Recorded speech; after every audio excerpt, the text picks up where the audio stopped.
그래서 이제 제 강의의 본론으로 들어가서 원효 스님하고 이제 의상 스님에 대해서 말씀드리려고 하는데, 먼저 원효 스님에 대한 말씀을 드리려고 합니다. 제 원효 스님의 제목은 이제 원효 환속의라고 했는데요.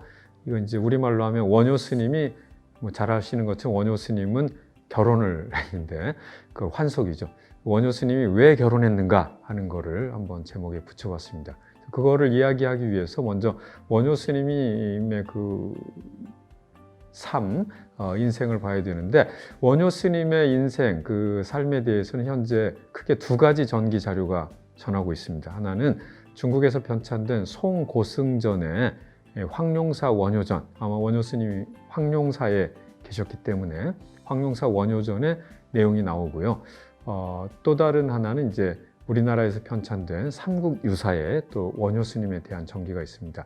그 내용을 이제 간단히 말씀드리면, 여기 제가 이제 그 내용을 다 번역했습니다만은, 송고승전에서의 내용은 이제 원효 스님이 그 원래 중국에 유학하려다가 뭐 잘 아시는 거죠. 중국에 가려다가 가지 못했고, 그래서 이제 국내에서 상당히 뭔가 좀 불만이 있어서 뭐 떠돌아다니면서 그렇게 했고, 또 잘 알려진 것처럼 이제 그 결혼도 하고 환속도 하고 그랬잖아요. 그래서 약간 좀 사람들과 어울리지 못하고 뭐 그런 삶을 살았다. 여기 그림에 나타난 건, 위는 이제 잘 아시는 원효 스님하고 의상 스님이 중국에 가려다가 토굴 속에서 그 도깨비 꿈을 꾸는 그런 장면이 되겠죠. 그리고 이제 중국에 가지 못하고 돌아와서 어떻게 보면 사찰 밖을 나와가지고 밖에서 떠돌아다니면서 이제 뭐 지금 이건 검은고를 연주하는 모습입니다만은 세속 사람들과 어울리는 그런 모습이죠. 이 그림도 아까 처음에 보여드렸던 일본에 전해지는 그 책에 나오는 그림이 되겠습니다. 그래서 송고승전의 원효 스님의 전기가 있는데, 그래서 이제 완전 환속도 하고 세속의 미치광이처럼 돌아다니다가, 그러다 원효 스님이 이제 다시 주목되게 되는 계기가 생겼는데, 어떤 계기인가 하면은 당시에 신라 왕비가 뇌에 종양이 생기는 병이 있어서 도저히 치료를 할 수가 없어서 중국에서 의사를 모셔오려고 사신을 보냈습니다. 그런데 지금 여기 보게 되면 신라 사신이 가는데 중간에 용왕의 사신을 만났습니다. 용왕의 사신이 그 중국에 갈 필요가 없다. 약이 용궁에 있으니까 용궁에 가서 약을 가져가라. 그래서 이제 신라 사신이 그 용궁 사신하고 함께 지금 용궁으로 들어가는 그런 장면입니다. 그래서 가지고 나왔는데, 거기 용궁에서 준 약이 뭐냐면 사실은 경전입니다. 경전을 줘서 이 경전을 가지고 나가서 강의를 하면 왕비의 병이 나을 거다. 그래서 이제 가지고 나왔는데, 근데 그 경전을 바다에서 가지고 나올 때 그냥 오면 물에 젖으니까 가지고 나올 수가 없어서 그 신라 사신의 그 정강이를 가르고 거기다가 경전을 넣어서 다시 봉합을 한 다음에 신라에 왔습니다. 그래서 신라에 와서 다시 정강이를 가르고 경전을 꺼냈는데, 그 과정에서 경전의 순서가 뒤바뀌었습니다. 그래서 처음엔 경전의 순서를 정리해야 되는데, 그 경전의 순서를 정리한 사람은 당시 신라의 약간은 좀 미치광이 승려로 알려져 있던 대안이라고 하는 스님, 이 화엄연기에 보면 지금 이분인데요. 약간 미치광이처럼 이렇게 돌아다니는 그런 분이었는데, 그분이, 그러니까 다른 사람은 그 경전 순서를 맞출 수 없었지만은 그분이 경전을 원래 순서대로 배치를 했다. 근데 강의를 하라고 하니까 이분이 이제 이거는 원효 스님만이 강의할 수 있다. 그래서 원효 스님에게 가져갔는데, 원효 스님도 그때는 뭐 환속을 하고 아까 앞에 본 것처럼 세속 사람들과 어울리고, 그래서 불교계에서는 배척받고 있었는데 원효 스님밖에 할 수 없다. 그래서 이제 원효 스님을 모시고 강의를 하는 장면이 아래 그림이 되겠습니다.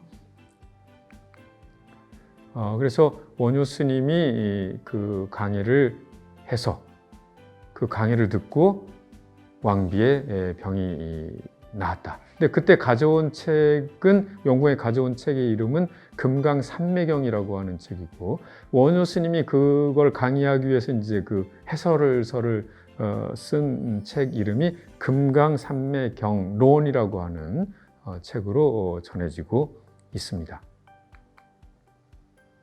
그 다음에는 원효 스님의 또 다른 정기는 아까 말씀드린 삼국유사에 나오는 내용인데요. 삼국유사에 보게 되면 원효 불기, 원효 스님은 무엇에 구속되지 않는다 이런 뜻입니다. 그래서 원효 스님의 일생을 어디에서 태어났고 원효 스님은 뭐 알려진 것처럼 설씨이고 경주 북쪽에서 태어났고 이런 이야기가 나오죠. 그래서 출가해가지고 어떻게 태어나셨다. 근데 자세한 내용은 여기 보게 되면 자세한 내용은 아까 본 송고승전에 있으니까 여기서는 거기 안 나오는 좀 특별한 내용을 이야기하겠다 이런 내용이죠. 근데 특별한 내용은 이제 잘 알려진 것처럼 원효 스님의 결혼과 관계된 겁니다. 원효 스님이 어떻게 결혼을 했는가? 이건 뭐 아마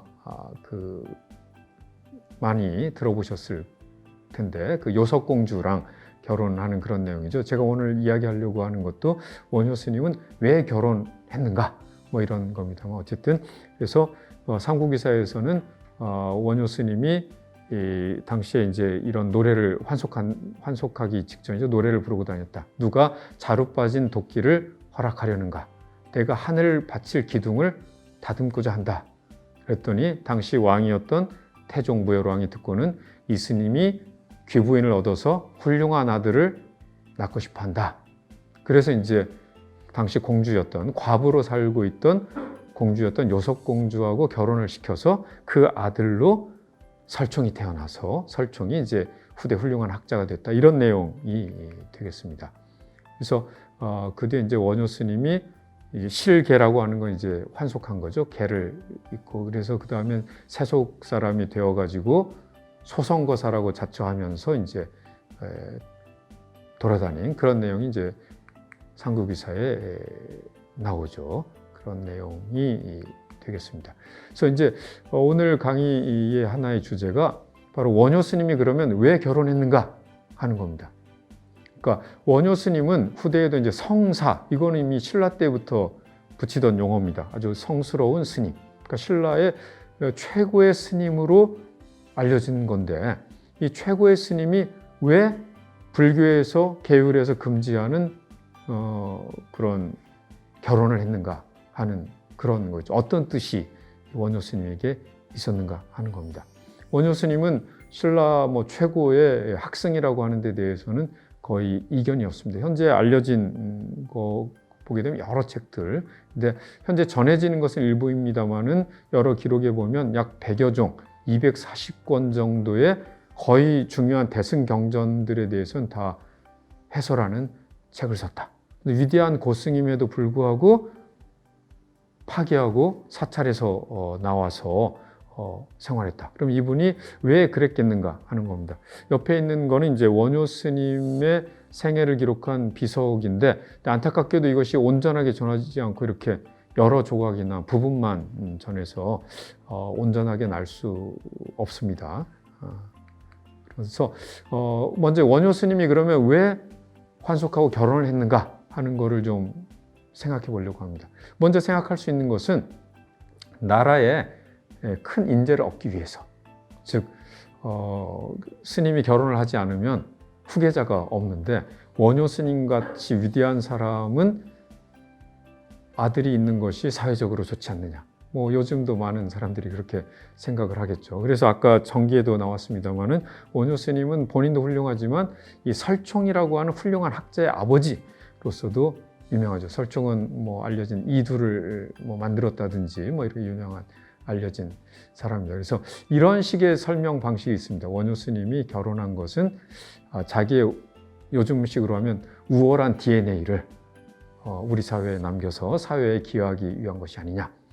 또 그런 사례가 이제 중국에 보면 이제 구마라집이라고 하는 아주 인도 출신의 승려입니다만 아주 뛰어난 승려인데 이 사람이 중국에 와서 활동하니까 중국의 황제가 굉장히 안타깝게 생각한 거예요. 이 사람의 우월한 DNA를 남기면 좋겠다. 그래서 강제로 후궁과 혼인을 하도록 강제로 시킵니다. 그래서 거기에서 그 아들을 낳게 했죠.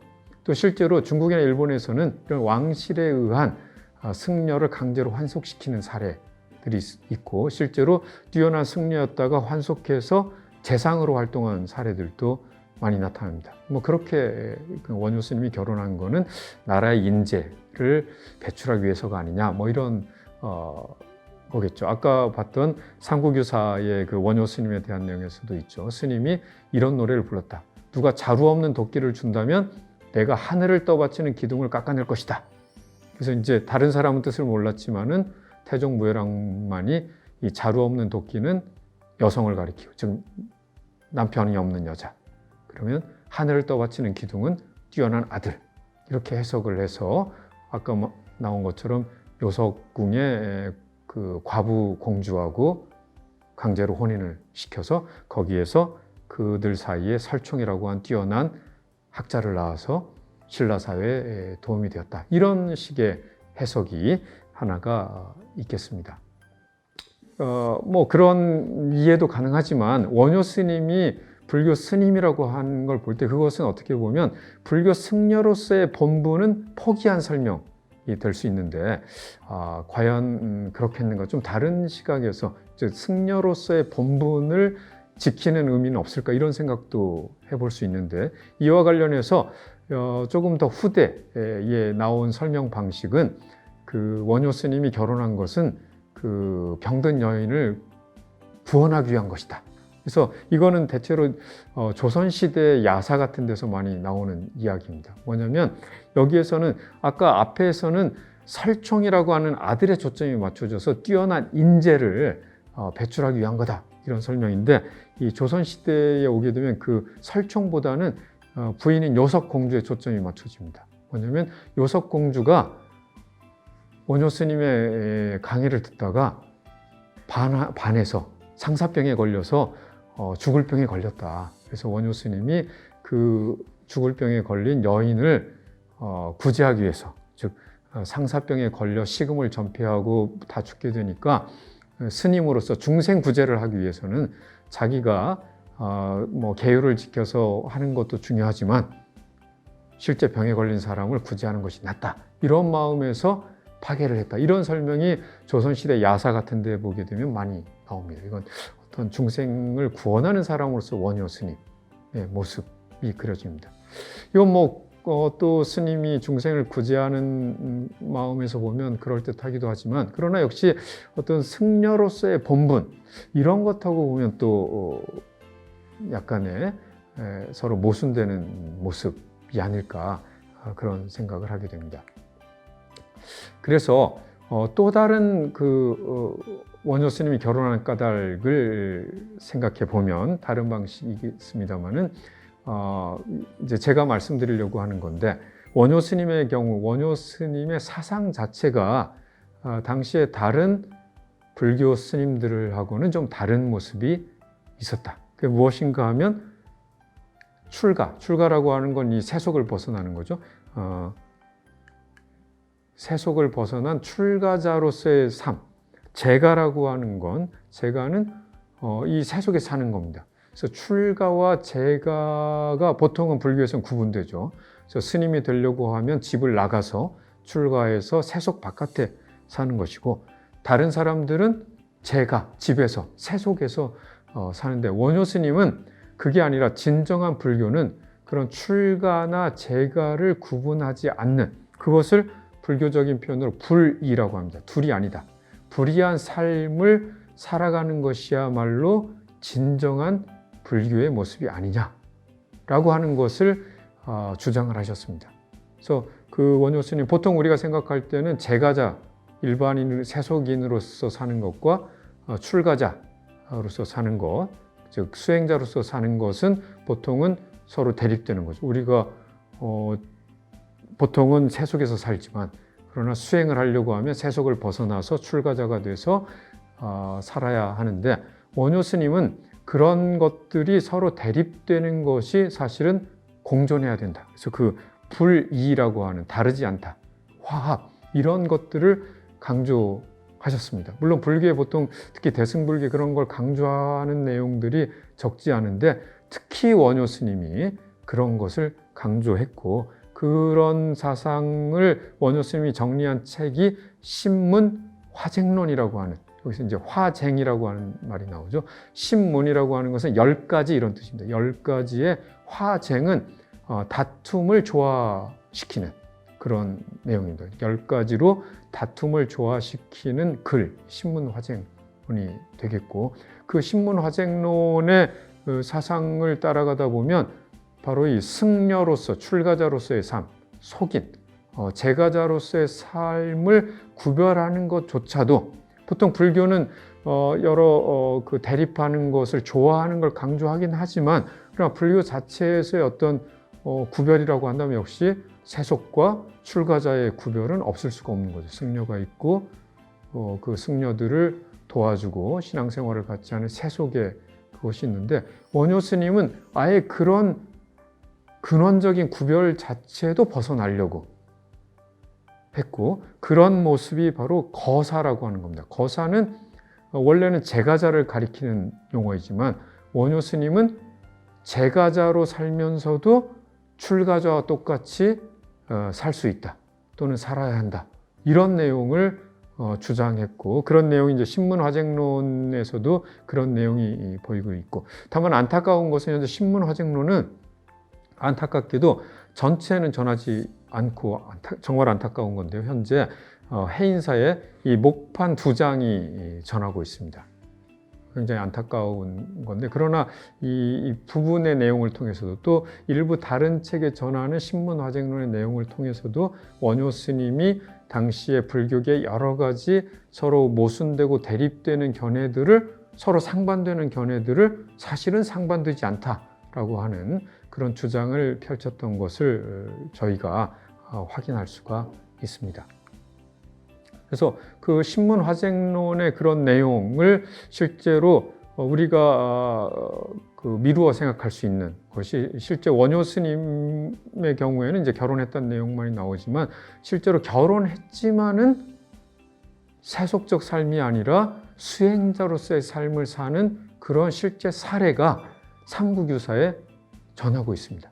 또 그 내용을 보면 그 원효 스님의 가르침을 받았다 이런 내용이 나오게 되는데 이 내용입니다. 이 문무왕 때에 광덕하고 엄장이라고 하는 승려가 살았는데 승려입니다. 승려인데 바로 뒤에 보게 되면 이 스님들은 분황사 서쪽 마을에서 가족과 함께 살며 일상생활을 했다. 즉 세속, 그러니까 출가한 승려인데 동시에 세속에서 가족과 함께 살고 이들이 농사를 짓고 살았다고 하는 겁니다. 근데 이들이 살았던 분황사가 사실은 바로 원효 스님이 말년에 살았던 것이니까 아마 원효 스님의 그런 영향을 알 수 있는데 그런데 하루는 저녁에 이 엄장의 암자 바깥에서 광덕 스님이 나는 이제 극락으로 가니까 그대는 잘 지내다가 나를 따라서 극락으로 와라. 그래서 엄장 스님이 나가 봤더니 구름 너머로 하늘의 음악 소리가 들리고 밝은 빛이 땅을 비추고 있었다. 그래서 다음 날 광덕 스님 집에 갔더니 정말로 광덕 스님은 돌아가셨다. 그래서 그 부인과 함께, 그러니까 이 광덕 스님은 결혼해서 살고 있었던 걸 알 수 있습니다. 부인과 함께 유해를 거두어서 장례를 치르고 나서 그 부인에게 당신 남편 죽었으니까 나랑 같이 살자. 그래서 부인과 이제 자기 집에 같이 살았는데 밤에 관계를 맺으려 하니까 부인이 hir난을 했습니다. 스님이 이런 행동을 하면 그러니까 남녀 관계를 맺으려고 하면은 이거는 그러면서 정퇴에 가려고 하는 것은 나무 위에서 물고기를 잡는다. 우리 사자성어로 연목구어죠. 연목구어다. 그러니까 엄장이 당신 광덕하고 부부로 살았는데 왜 나하고는 안 되느냐. 그러니까 부인이 말하기를 남편과는 10여 년을 함께 살았지만 같은 침대에서 자지 않았다. 단지 매일 밤 몸을 바로하고 함께 나무아미타불을 했다. 근데 지금 스님이 하는 걸 보니까 동쪽으로 갈 수 있을지 몰라도 서방 극락에는 갈 수 없다. 그래서 엄장이 부끄러워가지고 곧바로 원효 스님에게 가서 가르침을 요청했더니 원효 스님이 삽관법이라고 하는 수행법을 가르쳐줬고 그래서 그 가르침대로 해서 나중에 이 사람도 서방 극락에 갔다. 그래서 그 부인은 원래는 분황사의 여자 노비였다. 뭐 이런 이야기가 설화처럼 전하는 겁니다. 그러니까 즉 광덕이나 엄장이라는 이런 약간 반승반속 승려이면서 속인처럼 살았는데 이들의 가르침 수행은 아마도 원효 스님의 가르침을 받았던 것 같고, 다시 말하면 사실은 원효 스님 자체도 이렇게 살았다고 볼 수 있는 거죠. 즉 원효 스님도 결혼하고 부인이 있고 아들도 있었지만, 그러나 이분은 세속에 살았지만 그러나 실제 생활은 수행자로서 살아가는 모습, 즉 승려와 세속인의 둘을 같이 하는 그런 모습이 원효 스님의 모습이었다고 생각이 됩니다. 즉 원효 스님이 결혼한 것은 사실은 그 모든 어떤 구별, 분별, 그러니까 불교 사상이 발전하면 할수록 나중에는 모든 구별을 넘어서는 것을 강조합니다. 즉 청정함을 중요시하지만 청정함만을 중요시해서 청정하지 않은 것을 배제하는 것은 진정한 청정함이 아니다. 진정한 청정함은 그런 청정하고 더러운, 깨끗하고 더러운 것을 구별하는 것조차도 넘어서는 것이야말로, 그것이야말로 진짜 청정함이다. 이런 것을 강조하게 되고, 그것을 일상생활에 하게 되면 수행자로서의 삶 또는 세속인으로서의 삶 구별하고, 어떻게 보면 수행자는 정말 나는 깨끗하게 살아야겠다, 세속적인 삶하고는 거리를 두고 살아야겠다, 이렇게 생각하기 쉬운데, 원효 스님은 그게 아니라 진짜 수행자는 그런 구분 자체를 넘어서는, 그러니까 세속에 살면서도 수행자처럼 깨끗하게 사는 그런 것이야말로 진정한 수행자다라고 하는 것이고, 그것이 바로 여기 나오는 그 광덕과 엄장 스님의 모습에 보이는 것이고, 이거 어떻게 보면 바로 원효 스님의 자기의 모습이었다고 볼 수 있지 않을까. 그리고 원효 스님, 즉 원효 스님이 그 요석 궁주하고 결혼해서 아들도 나와서 설총이라고 하는 아들도 있었지만, 그래서 그 사람은 환속했다고 나중에 비난을 받기도 했지만,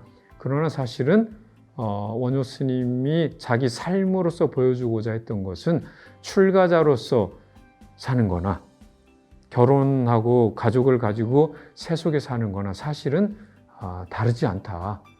그런 구분 자체를 넘어서는, 세속에 살더라도 청정하게 사는 것이야말로 진정한 어떤 수행자의 모습이다 라고 이야기하고자 했던 것이 아닌가 생각을 합니다. 그리고 그것이야말로 대승기신론에서 강조한 내용이 그러한 청정한 것과 세속적인 그런 것이 서로 사실은 구별되지 않고 동시에 존재하는 것이다 라고 하는 그런 것을 자기의 삶을 통해서 원효 스님이 보여주려고 했던 것이 아닌가, 그렇게 생각이 됩니다.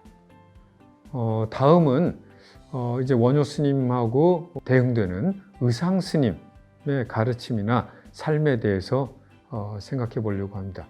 이건 제가 제목을 의상 북주의라고 했는데요. 아까 원효 스님은 왜 결혼했는가? 의상 스님은 원효 스님만큼 널리 알려져 있지 않습니다만, 의상 스님 원래 경주 출신이시고 당시 최고의 엘리트이고, 이분은 출신도 좋은데 이분의 삶에서 주목되는 것은 당연히 이 정도 되는 스님이면 수도인 경주에서 큰 사찰에서 생활했어야 되는데, 이분은 경주에서 생활하지 않고 당시 신라의 북쪽 변방이라고 할 수 있는 태백산, 지금의 그 봉화 쪽에 가서 부석사를 창건하고 살았습니다. 그래서 왜 스님은 그런 북쪽의 변방 산에 갔는가 하는 것을 생각해 보고자 합니다. 그래서 의상 북주의, 의상 스님이 북쪽 산에 머무르신 이유는 무엇일까 하는 겁니다. 재미있게도 이 의상 스님의 일생도 아까 원효 스님과 똑같습니다. 중국의 송고승전이라고 하는 책에 의상 스님의 전기가 전하고, 또 우리나라 책인 삼국유사, 의상 스님의 전기가 전하고, 더 주목되는 것은 바로 일본에 전하는 그 화엄 연기에 원효 스님과 함께 의상 스님의 삶이 그려져 있습니다. 그래서 먼저 성고승전의 의상전을 보게 되면, 이분이 이제 아까 또 나왔습니다마는 원효 스님과 함께 원래는 같이 중국 유학을 가려다가 꿈에 도깨비도 나오고 이런 갈등을 겪다가, 원효 스님은 신라에 남았지만 의상 스님은 이제 중국 유학을 가게 되는 그런 내용이 있죠. 잘 알려진 내용입니다. 그래서 의상 스님은 이제 중국에 유학을 가게 되는데, 의상 스님의 중국 유학길에 좀 주목되는 것은 거기에서 선묘라고 하는 여성을 만나게 됩니다. 선묘라고 하는 여성을 만나서 그 여성이 이제 나중에 의상 스님을 도와주는 이야기가 되죠. 의상 스님이 이제 중국에 가서 중국의 장안의 종남산의 지엄 스님에 가서 이제 화엄학을 배우고 돌아옵니다. 배우고 돌아오는데, 돌아오는 길에 원래 처음 그 중국 갔을 때 만났던 그 선묘라고 하는 여성이 의상 스님과 함께 교육하고자 했는데, 의상 스님은 여성과 함께 하는 게 조금 부담이 돼서 선묘 낭자가 모르게 배를 타고 신라로 돌아오니까, 선묘 낭자가 의상 스님이 갔다는 얘기를 듣고 바닷가에 왔다가 너무 슬퍼가지고 바다로 뛰어들었습니다. 근데 죽었는데, 이분이 이제 의상 스님을 따라가서 의상 스님을 도와서 불법을 전파하겠다, 이런 마음을 먹었기 때문에 바다에서 용으로 변했습니다. 용이 되어가지고 계속 의상 스님이 신라에 무사히 돌아오게 했을 뿐만 아니라, 그 뒤에도 의상 스님을 따라다니면서 의상 스님이 그 불법을 펴는데 도와주는 그런 역할을 했다. 그래서 지금 의상 스님이 창건한 그 태백산 부석사에 가게 되면 선묘용이 변한 돌이 남아있다, 이런 전설이 전하고 있습니다. 그래서 의상 스님이 이제 부석사, 태백산 부석사에서 절을 창건하고 많은 제자들을 양성해서 신라의 그 지엄 스님의 화엄 사상을 널리 편 그런 내용이 중국의 고승전에 나오고요.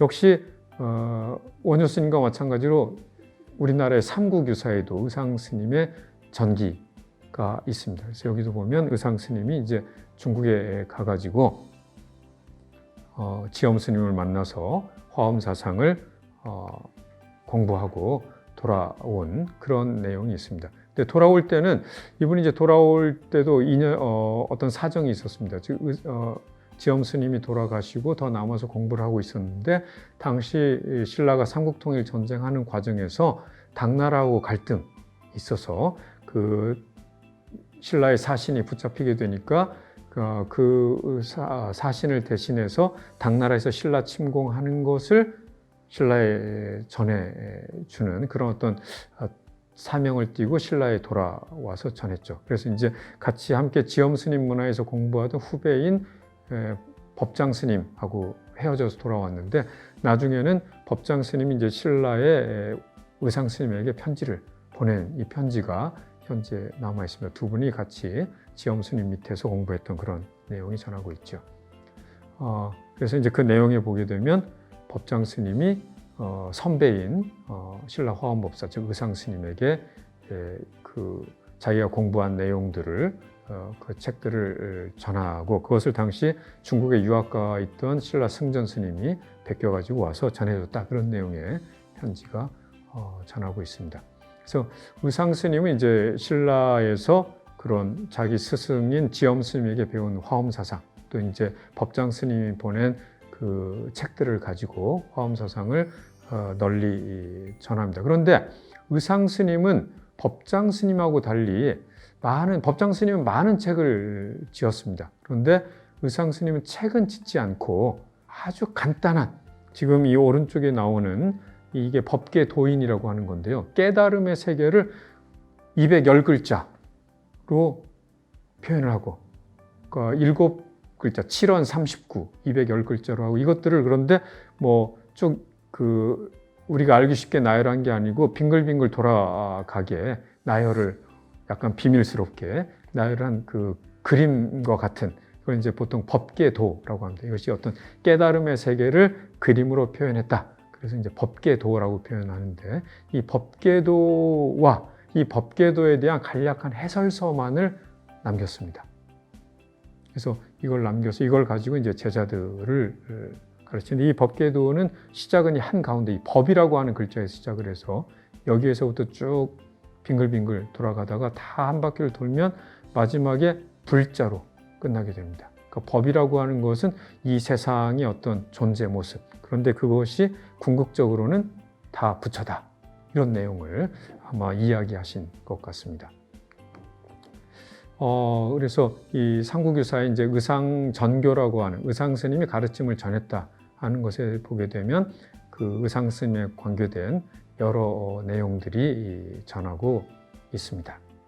의상 스님의 전기는 그렇게 봤습니다만은 아까 원효 스님은 왜 환속했는가 했다면, 의상 스님은 왜 의상 스님은 북쪽 산에 머물렀는가. 의상 스님 정도 되면 진골 출신이고, 또 이분은 나당 전쟁 때 중요한 군사 첩보를 가지고 귀국해서 신라가 당나라와 싸움에서 이기는 데 기여했기 때문에 어떻게 보면 당연히 불교계의 제일 중요한 분으로서 수도인 경주에서 불교계를 이끌 위치에 있었다고 볼 수 있습니다. 그런데 그럼에도 불구하고, 또 실제로 왕실이 많은 우대 조치를 취함에도 불구하고 신라가 당나라 군대를 최종적으로 물리친 676년 봄에 경주를 떠나서 태백산, 현재 소백산으로 들어가서 수행을 합니다.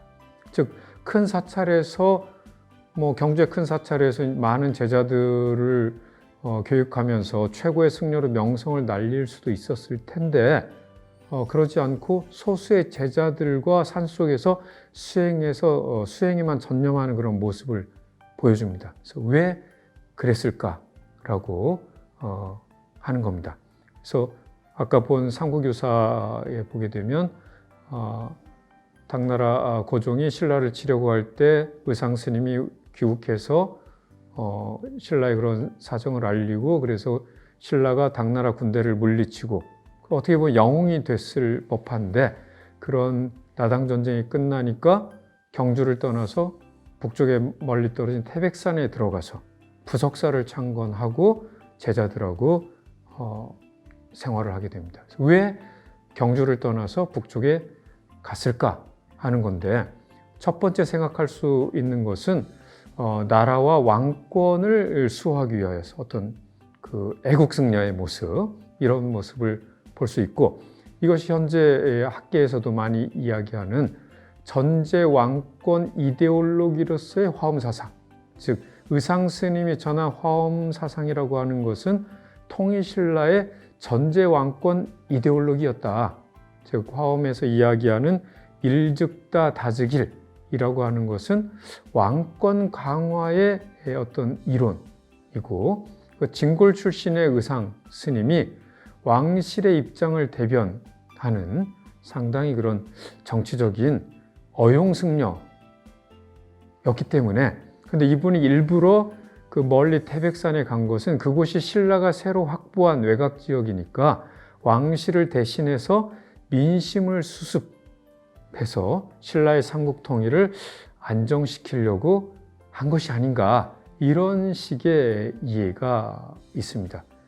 그런 이해가 있는데, 근데 이렇게 보면 의상 스님은 상당히 정치적인 그런 인물로 보게 되겠지만, 그러나 의상 스님의 사상이나 또는 그분의 청정한 수행자로서의 모습을 볼 때 과연 그렇게 볼 수 있겠는가 하는 그런 생각을 하게 됩니다.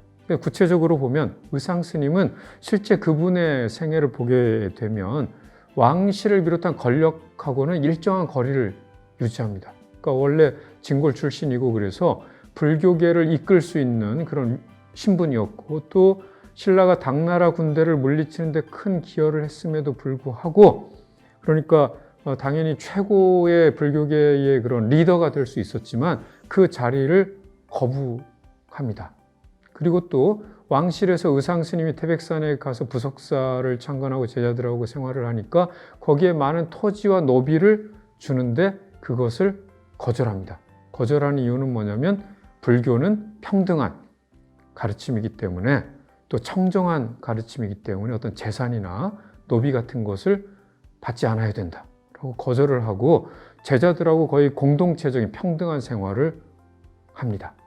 또 한 번은 문무왕이 수도인 경주에 새로 성을 쌓으려고 하면서 의견을 구하니까 뭐라고 이야기하냐면 그런 것은 백성들을 고생시키는 것이다. 하지 마라.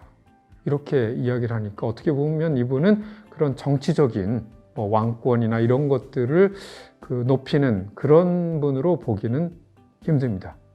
그리고 또 이분이 이제 전한 화엄사상에 대해서도 기존에는 화엄사상은 일즉다 다즉일 하나가 곧 전체이고 전체가 하나이다. 그래서 과거에는 이걸 이렇게 해석했죠. 하나가 바로 왕이고 다 많은 사람은 백성들이다. 그래서 왕이 곧 백성, 즉 왕 한 사람의 가치가 전체 백성하고 대등하다. 이런 식으로 해서 그것이 통일신라가 어떤 전제 왕권, 전체주의의 의상 스님의 그런 화엄 사상이 기여한 게 아닌가 이렇게 해석도 했습니다만은 그러나 사실은 이 일즉다 다즉일 하나가 전체이고 전체가 하나라는 것은 거꾸로 이 특정한 하나를 강조하는 게 아니라 이 하나가 하나로서의 왕이 아닙니다. 하나로서의 왕이 아니고 전체를 구성하는 하나의 작은 요소를 가리킵니다. 다라고 하는 것이 전체가 되겠죠. 즉 전체를 구성하는 개체 하나하나가 전체하고 사실은 동등하다라고 하는, 어떻게 보면 개별 구성 요소 하나하나를 강조하는 것이 화엄의 일즉다 다즉일. 그래서 이거는 국왕이 아니라, 국왕이나 국가가 아니라 백성 하나하나를 강조하는 사상으로도 볼 수 있습니다. 그리고 실제로 신라는 물론이고 중국과 일본에서도 화엄 사상이 중앙 집권이나 전제 왕권을 정당화하는 이데올로기로 활용된 구체적인 모습은 보이지 않습니다. 그럼에도 불구하고 우리들이 개설서라든지 또는 과거의 학교에서 화엄 사상이 그런 중앙 집권이나 전제 왕권을 정당화하는 이데올로기로 활용하려고 했다라고 설명됐던 것은 실제로 그런 사례가 있었기 때문인데, 그 사례는 언제였느냐 하면 신라라든지 과거가 아니라 바로 20세기에 일본이 우리나라도 지배하고 그런 군국주의를 펼칠 때에 그 자신들의 외국을 지배하는 군국주의를 정당화하기 위한 그런 것을 여러 가지 찾다가 당시에 군국주의 학자들이 이 화엄의 일즉다 다즉일을 그런 식으로 해석을 한 겁니다. 그러니까 원래 의도하고는 달리 그 사람들은 그걸 갖다가 일이 곧 천황이다, 다가 백성이다. 그러니까 모든 백성은 천황을 위해 봉사해야 된다 하는 군국주의, 전체주의 이데올로기로 이거를 오해해서 활용한 거니까 사실 그 주장은 원래 화엄의 주장하고는 다른 비불교적인 주장이라고 이야기할 수 있습니다. 그렇다면 의상 스님이 왜 경주에서 멀리 떨어진 태백산에 갔느냐? 이걸 다른 식으로 이렇게도 해석을 합니다. 뭐냐면 경주는 너무 번잡하고 하니까 의상 스님은 청정한 수행자니까 수도에서 멀리 떨어진 태백산에 들어가서 청정한 수행자의 생활을 하려고 한 것이 아니냐, 이런 해석도 합니다. 그러니까 계율을 중시하는 의상 스님, 원칙주의자니까 경주 도시 사찰에서는 안 된다. 그래서 의상 스님이 실제 중국에서도 스승인 지엄 스님과 함께 장안 외곽의 종남산이라고 하는 곳에 수행자로서 생활을 했고, 일상생활도 계율대로 합니다. 그래서 옷도 단 3벌, 갈아입을 옷, 그 다음에 바리떼, 이건 식사하는 도구죠. 그 다음에 물병만을 가졌고, 이게 사실인지 모르겠습니다만 정기에 보면 몸을 씻고 난 후에 수건도 사용하지 않았다. 왜냐하면 수건을 사용하면 그 수건에 여러 작은 미생물들을 혹시 죽일 수 있으니까 그냥 햇볕에 몸을 말릴 정도로 청정하게 계율을 중시했다. 이렇게 합니다. 그래서 그럴 수도 있지만, 그러나 단순히 계율을 지키는 거라면 그럼 굳이 태백산까지 가지 않고 경주 근처에서도 생활할 수 있었을 것입니다. 실제로 의상 스님이 생활한 중국의 종남산도 수도인 장안 근처입니다. 그러니까 당연히 물론 청정한 수행자의 삶도 추구했지만 굳이 당시로서는 멀리 수도에서 떨어진 태백산까지 간 걸 보면 그 이상의 의미가 있었던 것이 아닌가 생각을 하게 됩니다.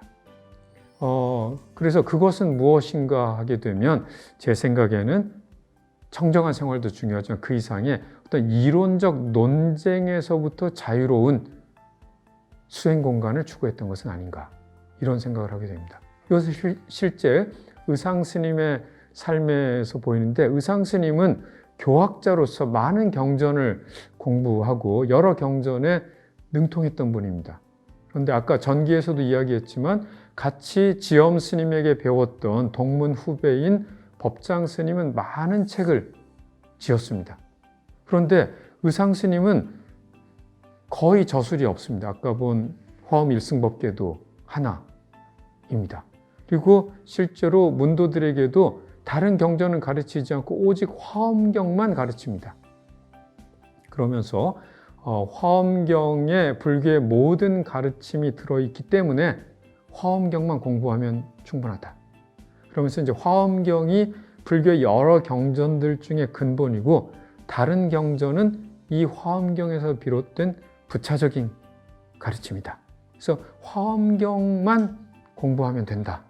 그래서 화엄경만을 가르치고 또 그것도 이론적으로 하기보다는 아까 본 것처럼 법계도라는 어떤 그림 형태 아주 210글자를 그림 형태로 제시하고 그거를 설명하는 내용 정도로 거기에 불교의 모든 가르침이 담겨 있다. 이렇게 하죠. 근데 이런 의상 스님의 태도는 당시 신라나 중국 불교계의 일반적인 동양하고는 전혀 다릅니다. 당시의 불교계에서는 다양한 불교 경전들에 대해서 폭넓게 연구하는 것이 중시되고 있었습니다. 또 경주의 큰 사찰에서는 대승불교의 주요 경전들을 종합적으로 이해하기 위해서 노력을 합니다. 근데 의상 스님은 여러 경전들을 아마 본인은 공부를 했겠지만은 실제 가르치는 것은 화엄경만을 강조하고 다른 경전에 대해서는 거의 언급을 하지 않습니다. 아마도 제 생각에 이것은 그 다른 경전을 중시하는 스님들과의 마찰이나 대립을 피하기 위한 것이 아닌가. 즉 화엄경만 너무 강조하다 보면 다른 경전을 중시하는 사람들은 화엄경만이 아니라 이런 경전도 중요하다고 주장할 수 있으니까 그런 대립을 가져올 수 있기 때문에 아예 태백산으로, 즉 대부분의 스님들은 경주에서 활동하니까 경주에서 멀리 떨어진 태백산으로 들어가서 그 다른 승려들과의 마찰과 대립을 피하려고 했던 것이 아닌가. 그래서 거기에서 오로지 수행만 하는 그런 공간을 추구했던 것이 아닌가 이렇게 생각됩니다. 그래서 주목되는 것은 의상 스님이 화엄경만을 중시했지만 그렇다고 해서 다른 경전이나 다른 학파들은 화엄에 미치지 못한다 이렇게 낮춰보거나 비판하지 않았습니다. 이것이 같은 화엄을 했지만 중국에서 동문 수학했던 아까 의상 스님에게 편지를 보냈던 법장 스님하고 차이점입니다. 법장 스님은 화엄경의 가르침을 중시하면서 많은 책을 저술했고 그 책에서 왜 화엄경이 다른 경전보다 우월한가를 열심히 설명을 했습니다. 그러나 같은 동문인 의상 스님은 화엄경을 중시하고 화엄 사상을 중시했지만 그 다른 경전이나 학파들을 상대 비교해서 낮춰보거나 하지는 않았습니다. 그것이 같은 화엄 사상가이면서도 동문인 법장 스님과의 차이점이라고 볼 수 있고 또 어떤 점에서는 그렇게 다른 사상, 다른 경전을 비판하지 않는 것이 실제 화엄 사상의 가르침하고 일치한다고 볼 수 있습니다. 아까도 이야기했지만 이 화엄에서는 일즉다 다즉이를 강조하는데 하나가 곧 전체이고 전체가 곧 하나이다. 그래서 그 많은 예로서 사람의 몸을 예를 듭니다. 즉 모든 존재들은 사람의 몸을 구성하는 여러 부분들처럼 서로 긴밀하게 연결되어 있다. 즉 사람의 몸이 여러 얼굴에도 눈과 코와 귀와 입이 있고 몸에도 팔과 다리, 내장 이런 것들이 있지만 그 중에 무엇이 더 중요하다, 심장이 제일 중요하다, 뇌가 제일 중요하다 이렇게 생각할 수 있지만 사람의 몸은 한 부분이 훼손되면 사실은 나머지 부위도 제 기능을 할 수가 없고 결국은 몸 전체가 망가지기 때문에 사실 아주 사소한 것 같은 손가락 마디 하나 이런 것도 사실은 거의 몸 전체와 동일하게 중요하다. 이런 비유를 들고 그런 것이 바로 일즉다 다즉일, 하나가 곧 전체이고 전체가 곧 하나다라는 이야기를 합니다. 그래서 어떻게 보면 이런 화엄 사상의 가르침에 입각해서 다른 모든 사상, 다른 모든 경전의 가르침들도 다 화엄경의 최고의 가르침과 마찬가지로 중요하고 서로 상통하는 것이다. 이런 것들을 강조하려고 했던 것이 아닌가 생각됩니다. 그래서 의상 스님은 화엄 사상, 화엄의 일즉다 다즉일에 입각해서 다른 존재들을 자기 자신과 같이 존중할 것을 강조했고 그것이야말로 화엄의 기본 입장이다. 그런 입장에서는 잘못하면은 내가 옳고 너는 틀렸다. 이런 갈등이 있을 수 있기 때문에 오히려 그런 갈등으로부터 자유롭기 위해서 많은 사람들이 머물지 않는 산속에 들어가서 자신들만의 수행 공간을 만들기 위해서 멀리 떨어진 태백산에 갔던 것이 아닌가 이렇게 생각을 합니다. 그래서 이거는 의상 스님이 왜 진골 출신이고 신라가 당나라랑 대립하고 있을 때 신라가 당나라와의 싸움에서 이길 수 있는 큰 공을 세웠음에도 불구하고 수도인 경주에서 생활하지 않고 수도에서 멀리 떨어지고 사람들도 많이 살지 않는 깊은 산속에 들어가서 자기 제자들과 수행에만 몰두했던 이유는 이런 것이야말로 진정한 어떤 화엄의 가르침이고 화엄의 수행이고 더 나아가서 불교의 수행이다라고 생각했던 것이 아닌가 그렇게 저는 생각을 하고 있습니다. 그래서 그런 점에서 보게 되면 원효 스님은 세속과 출세관을 하나로 회통하는 서로 구별하지 않는 그런 것들을 강조했다면 의상 스님은 어떻게 보면 겉으로 보면은 그와 달리 완전히 단순히 세속에서 벗어나 출가자일 뿐만 아니라 출가자이면서도 다른 승려들하고는 떨어진 별도의 세계를 추구하는 것처럼 살아가는 모습에서 보면 원효 스님은 세속으로 들어간 것 같고 의상 스님은 세속에서 나올 뿐만 아니라 같은 출세관 세계에서도 또 더 고립되는 것처럼 전혀 다른 모습으로 보이지만 그러나 또 한편에서는 그러니까 겉으로 보면 현상적으로는 서로 다른 모습으로 보이지만 다른 면에서는 원효 스님은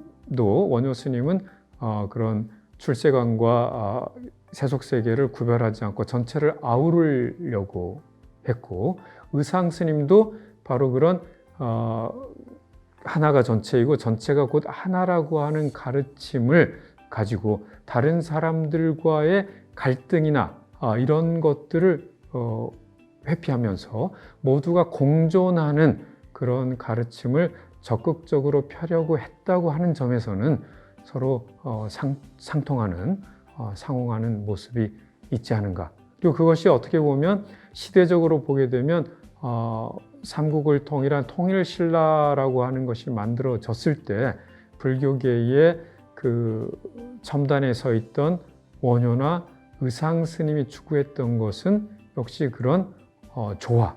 그렇지만 조화라고 하는 것이 위에서부터 강조된 조화가 아니라 보통 우리가 과거에 이야기할 때는 화엄이라고 하는 것은 저 일즉다 다즉일이라고 하는 것을 일은 국왕이고 다는 백성이니까 국왕 중심으로 하나가 모여야 된다든지 어떤 권위주의적인 통합 모습을 생각하기 쉬웠다면 실제 이분들의 삶은 그런 것이 아니라 누구나가 대등한 그러면서 서로가 진정한 의미의 조화되는 그런 것을 추구했던 것이 아닌가. 그것이 원효 스님의 경우에는 그것을 세간과 출세간의 구별 자체를 넘어서려고 하는 것이고, 의상 스님은 어떤 갈등이라든지 이런 것들을 회피하면서 개별 존재 하나하나가 전체와 동등한 가치를 가지고 있다고 하는 것을 이야기하기 위해서 실제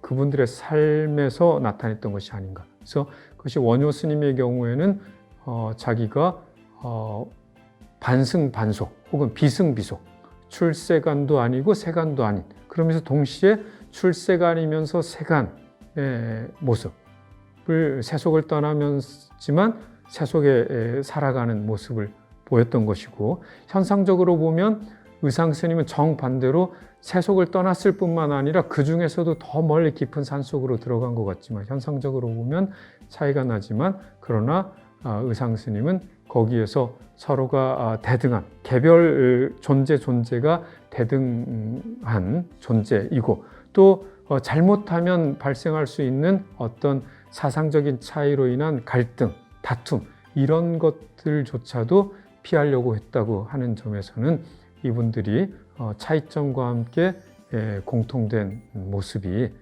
있었던 것이 아닌가. 그리고 이것이 통일신라 불교가 추구했던 모습이 아닌가, 그렇게 생각을 합니다. 이상으로 강의를 마치도록 하겠습니다. 감사합니다.